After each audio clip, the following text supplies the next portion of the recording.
নমস্কার, কেমন আছো সবাই? নতুন একটি কুকিং ব্লগে তোমাদের সবাইকে স্বাগত। দেখো আজকে আমি পানিপুরি বানিয়েছিলাম। তো দেখো ভিডিওটা ভালো লাগলে প্রথম থেকে লাস্ট অবধি পুরোটা দেখবে, স্কিপ না করে। আমি ঘরেতে যে টক জল, মিষ্টি জল আর আলুর যে স্টাফিংটা আর ডালের যে স্টাফিংটা সেগুলো ঘরেই বানিয়েছিলাম। পুরিগুলো বাইরে থেকে কিনে নিয়ে আসা হয়েছিল।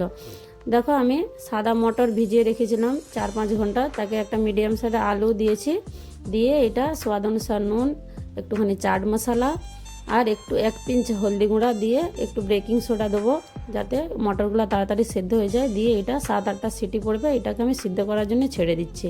তারপরে দেখো গ্যাসের উপরে একটা প্যান চড়িয়েছি, একটা ভাজা মশলা আমি রেডি করব। 4টে শুকনো লঙ্কা, গোলমরিচ কিছু আর 1 চামচ জিরা দিয়ে এটাকে একটু ড্রাই রোস্ট করে নেবো।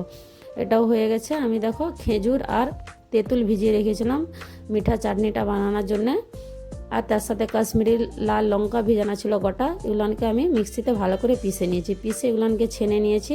ছেনে আমি গ্যাসের উপরে একটা কড়াই চড়িয়েছি, এগুলোকে একটু গরম করে নেবো চাটনিটাকে, মিঠা চাটনিটাকে। স্বাদ অনুসার নুন, একটুখানি চাট মশলা, একটুখানি কালো নুন দিয়ে এগুলোকে আমি চাটনিটাকে কিছুক্ষণ 5 মিনিট এটা বয়েল করে নেবো।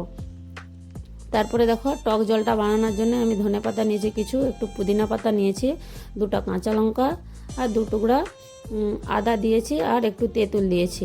দিয়ে এটাকেও আমি গ্রাইন্ডারে গ্রাইন্ড করে নিয়েছি। দিয়ে একটা বাউলে ট্রান্সফার করে এর সাথে জল মিশিয়ে দিচ্ছি। এটাকে পাতলা করতে হবে, অনেকটাই পাতলা থাকে। স্বাদ অনুসার কালো নমক, এমনি সাদা নমক দিয়েছি। চাট মশলা দেবো 1 চামচ, আর ভেজে রেখেছিলাম সেই মশলাটাও পুরা দিয়ে দিচ্ছি। এই ভাজা মশলার ফ্লেভারটা খুব সুন্দর লাগে। আর একটু চাট মশলা আর একটু নিম্বুর রস দিচ্ছি, আর উপর থেকে একটু চিলি ফ্লেক্স দিয়ে দিচ্ছি, আর অল্প একটু ধনে পাতা কুচি আর একটু পেঁয়াজ কুচি আর উপর থেকে দিয়ে দিচ্ছি। আর একটু এমনি শুকনা যে বুঁদা হয়, ফুচকার যে বুঁদা উপর থেকে দেয়, সেই বুঁদাটাও একটু দিয়ে দিচ্ছি। আর 2টা জলজিরার প্যাকেট দিচ্ছি। এই জলেতে জলজিরার একটু প্যাকেটটা এটা দিলে না খুব সুন্দর স্বাদ এসে, টেস্টি লাগে খুব খেতে। এদিকে মিঠা চাটনিটা দেখো বয়েল হয়ে এসছে, তার সাথে আমি কিছুটা গুড় অ্যাড করেছি আর একটু মিষ্টি লাগার জন্য। খেজুর তো দিয়েছিলাম, আরও একটু যাতে মিষ্টি লাগে সেই জন্য এর সাথে একটু গুড় অ্যাড করেছি। এদিকে দেখো সাদা মটরটা আর আলুটাও বয়েল হয়ে গেছে, এটাকে ভালো করে ম্যাশ করে নেবো। একটা থালিতে আমি ট্রান্সফার করে নিয়েছি। আর মিঠা চাটনিটাও আমার রেডি হয়ে গেছে। দিয়ে আর টক জলটার উপরে 2টা নিম্বু স্লাইস অ্যাড করে দিয়েছি। এবারে আলুগুলো আমি অনেক আগেই সেদ্ধ করে রেখেছিলাম, কেননা ফুচকার আলু একটু চিটচিটা ভাব হয়। তো আলুগুলো আমি সাফ করে নিচ্ছি ছিলকাগুলো দিয়ে। এর সাথে আমি কিছু মশলা, আলুগুলোকে আগে হাতে করে আমি ম্যাশ করে নেবো। হাতে করেই মাখবো, ম্যাশ করার দরকার নেই। হাতে করে মেখে নিয়ে এর সাথে এবারে কিছু মশলা আমি অ্যাড করছি। পেঁয়াজ কুচিয়ে রেখেছিলাম, সেই পেঁয়াজ কুচিটাও দেবো উপর থেকে। আর অল্প একটু ধনে পাতা কুচি ছিল, সেটাও দিয়ে দিচ্ছি এর সাথে। তোমরা যদি কাঁচা লঙ্কা খেতে যাও কাঁচা লঙ্কা কুচিও দিতে পারো, আমি দেইনি। স্বাদ অনুসার নুন দিচ্ছি আর একটু কালো নুন, বিট নুন যেটা বলে সেটাও দিয়েছি। আর একটু চাট মশলা 1 চামচ, আর ভেজে রেখেছিলাম যে মশলাটা সেটাও দিয়েছি। আর কাঁচা ছোলা দিয়েছি, অর্ধেকটা আমি বয়েল করতে দিয়েছি। বয়েল হওয়া একটু সেদ্ধ করা দেবো, একটু কাঁচা দেবো। 1 চামচ লঙ্কা গুঁড়া আর একটু আম 1 টুকরা কেটে কুচি কুচি করে দিয়েছি। আমটা অপশনাল, তোমরা চাইলে দিতেও পারো নাও পারো, আমাদেরকে ভালো লাগে বলে একটু আম কেটে দিয়েছি। ব্যাস আলুটা এবারে রেডি হয়ে এসছে। এর সাথে সেদ্ধ করতে দিয়েছি যেই ছোলাটা, সেটা এর সাথে খালি অ্যাড করব। এবারে মিষ্টি জলটার সাথে আমি কিছুটা জল অ্যাড করেছি, ঠান্ডা জল। এর সাথে এখন আমি আইসও দেবো। দিয়ে দেখো আর থিকনেসটা এরকম থাকবে।